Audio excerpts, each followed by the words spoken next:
बिस्मिल्लाहिर्रहमानिर्रहीम। व्यूअर्स, अपनी पिछली वीडियो में हमने देखा कि हम टैली अकाउंटिंग सॉफ्टवेयर में मर्चेंडाइज इन्वेंट्री को किस तरह से परचेज करते हैं। और व्यूअर्स, अपनी इस वीडियो में हम देखेंगे कि हम किस तरह से टैली अकाउंटिंग सॉफ्टवेयर में मर्चेंडाइज को सेल करते हैं। व्यूअर्स, सेल्स की एंट्री को रिकॉर्ड करने के लिए आप गेटवे ऑफ टैली में से ट्रांजैक्शन के सेगमेंट में से अकाउंटिंग वाउचर को सिलेक्ट कीजिए। और व्यूअर्स, यहाँ पर बाय डिफ़ॉल्ट जो इस वक्त वाउचर की टाइप सेलेक्ट है वो है पेमेंट की, लेकिन हमें पेमेंट को नहीं सिलेक्ट करना बल्कि हमें इस वक्त सेल्स को सिलेक्ट करना है। तो मैं यहाँ से राइट साइड पे जो हमारे बटन्स बने हुए इसमें से मैं F8 प्रेस करके या सेल्स के बटन पे क्लिक करके सेल्स के ऑप्शन को सिलेक्ट कर लेता हूँ। और व्यूअर्स, यहाँ पर सबसे पहले मुझे एक जो है वो रेफरेंस नंबर इंसर्ट करना है। फॉर एग्जांपल मैं यहाँ पे एक इनवॉइस नंबर जो है वो इंसर्ट कर देता हूँ फर्जी। उसके बाद व्यूअर्स, दूसरी ऑप्शन मुझे सिलेक्ट करनी है उस शख्स या उस पार्टी का नाम मुझे सेलेक्ट करना है जिससे मैं ये मर्चेंडाइज सेल कर रहा हूँ। तो व्यूअर्स, उसके लिए मैं सबसे पहले फ्रेंड्स मोबाइल को सिलेक्ट करता हूँ। मैं एज्यूम करता हूँ कि फ्रेंड मोबाइल को जो है वो ये चीज़ें सेल कर रहा हूँ। व्यूअर्स, जो ही मैंने वहाँ से अपने एक डेटर का नाम सेलेक्ट किया तो मेरे पास कुछ ऑप्शंस आ गए जो मैं फीड कर सकता हूँ यहाँ पे। मसलन सबसे पहले डिलीवरी नोट या नोट्स नंबर्स। व्यूअर्स, जब आप डिलीवरी देते हैं तो आप साथ एक डिलीवरी नोट भी साथ भेजते हैं जिसमें आप ये मेंशन करते हैं कि इतनी चीज़ें आप डिलीवर कर रहे हैं।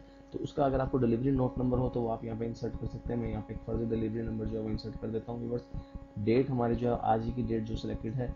और उसके बाद व्यूअर्स, आपको जो मज़ीद ऑप्शन जो फीड करने हैं, मसलन dispatch document number, dispatch through और डेस्टिनेशन के कहाँ पे जो है ये आपको ये मर्चेंडाइज जो पहुँचानी है। उसके अलावा व्यूअर्स, अगर आप ये मर्चेंडाइज किसी ने आपको पहले ऑर्डर प्लेस किया था और आप उस ऑर्डर के अगेंस्ट मर्चेंडाइज को डिस्पैच कर रहे हैं, सेल कर रहे हैं, तो यहाँ पे आप उसका ऑर्डर नंबर मेंशन कर सकते हैं। लेकिन हमारे बिजनेस में ऑर्डर नंबर का कॉन्सेप्ट नहीं है। हम ये अज्यूम करते हैं कि हमारा कस्टमर या क्लाइंट डायरेक्टली आके हमसे या फ़ोन पे हमें जो है वो कह देता है कि हमें इतने मोबाइल चाहिए, तो हम उसको वो मोबाइल प्रोवाइड कर देते हैं।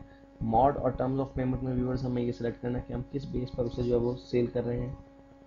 यानी हमारे पास जो उसके साथ हमारी क्रेडिट टर्म क्या डिसाइड हुई है, हमारी क्रेडिट लिमिट क्या है, क्रेडिट ड्यूरेशन क्या है और हम उसे कितना डिस्काउंट देंगे, ये अगर हमारे पहले से डिसाइडेड है हमारे कस्टमर के साथ, हम वहाँ पे यहाँ पर वो टर्म जो है वो इंसर्ट कर सकते हैं व्यूअर्स।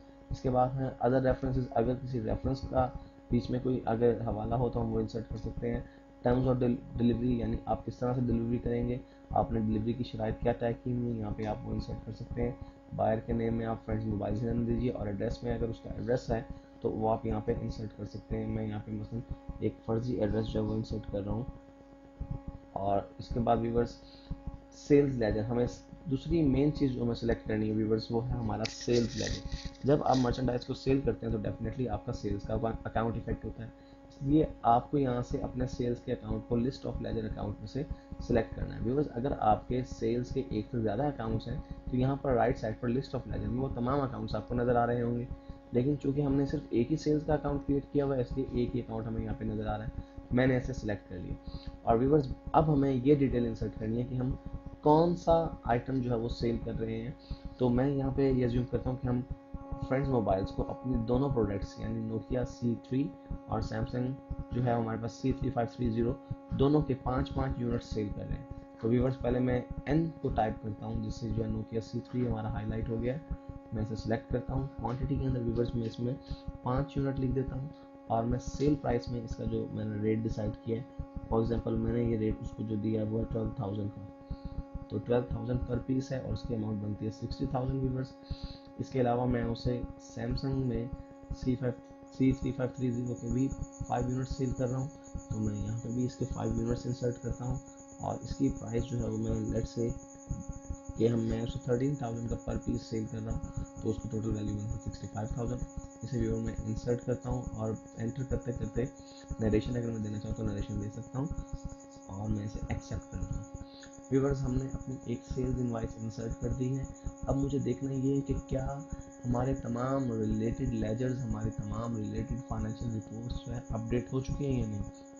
तो व्यूअर्स, इस चीज़ को देखने के लिए मैं सबसे पहले अपने प्रॉफिट एंड लॉस अकाउंट को देखूंगा, क्योंकि अब यहाँ पर हमारे पास क्रेडिट साइड पर सेल्स आनी चाहिए जो कि नज़र आ रही है। व्यूअर्स देखिए, हमारे पास 1,25,000 रुपये की सेल्स नज़र आ रही है और ओपनिंग स्टॉक हमारे पास कोई है नहीं क्योंकि हमारे कारोबार का पहला साल था।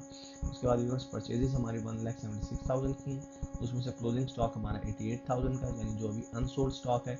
देखिए व्यूअर्स, हमने जो यूनिट सेल आउट किए हैं उसकी वैल्यू सॉफ्टवेयर ने ऑटोमेटिकली हमारे टोटल स्टॉक में से लेस करके बाकी क्लोजिंग स्टॉक की वैल्यू यहाँ पे हमें जाहिर की जा रही है। और व्यूवर्स यहाँ पे ग्रॉस प्रॉफिट हमें नजर आ रहा है 37,000। और फिर उस ग्रॉस प्रॉफिट में से व्यूवर्स क्योंकि हमने एक इनडायरेक्ट एक्सपेंस भी पे किया हुआ है, और वो इनडायरेक्ट एक्सपेंस क्या है, बेसिकली अगर आपको याद हो हमने रेंट एक्सपेंस पे किया था व्यूवर्स, तो वो रेंट एक्सपेंस 2000 है। इस वजह से इस वक्त तक हमारा जो नेट प्रॉफिट है व्यूवर्स वो 35,000 हो चुका है। इट मीन्स कि इस सेल्स की वजह से हमारे रिपोर्ट्स पर जो इम्पैक्ट डलना चाहिए था, फाइनेंशियल रिपोर्ट्स पे, हमारी इनकम स्टेटमेंट या trading and profit and loss account पर जो इम्पैक्ट आना चाहिए था वो इम्पैक्ट आ चुका है। और व्यूवर्स इसके अलावा मैं ये देखना चाहता हूँ कि क्या मेरे डेटर्स के लेजर्स जो हैं वो अपडेट हो गए हैं, क्या मेरी स्टॉक की जो रिपोर्ट है वो अपडेट हो चुकी है। तो स्टॉक की रिपोर्ट को देखने के लिए व्यूअर्स मैं स्टॉक समरी को क्लिक करता हूँ।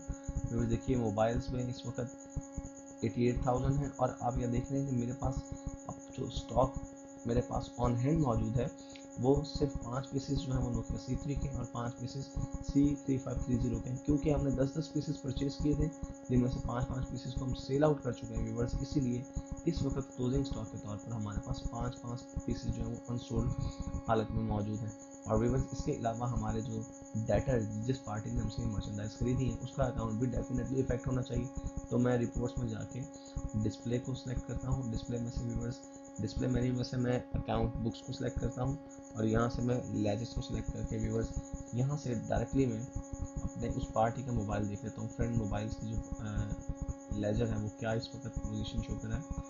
तो देखिए फ्रेंड मोबाइल्स को हमने सेल की है 1,25,000 की, और अगर मैं ये सेल्स इनवाइस देखना चाहता हूँ तो मैं इस पर जस्ट डबल क्लिक करूँगा तो मुझे वो सेल्स इनवाइस का पूरी डिटेल जो मैंने सेल्स इनवाइस बनाते वक्त एंटर की थी वो यहाँ पर नज़र आने लगी है। इसका मतलब है व्यूवर्स कि हमारी ये सेल की एंट्री कामयाबी से टैली अकाउंटिंग सॉफ्टवेयर में एंटर हो चुकी है। ना सिर्फ एंटर हो चुकी है बल्कि जिन रिलेटेड और रेलेवेंट अकाउंट्स में और फाइनेंशियल स्टेटमेंट्स में इसका इम्पैक्ट होना चाहिए था व्यूवर्स, वो इम्पैक्ट भी इसमें साथ साथ हो चुका है।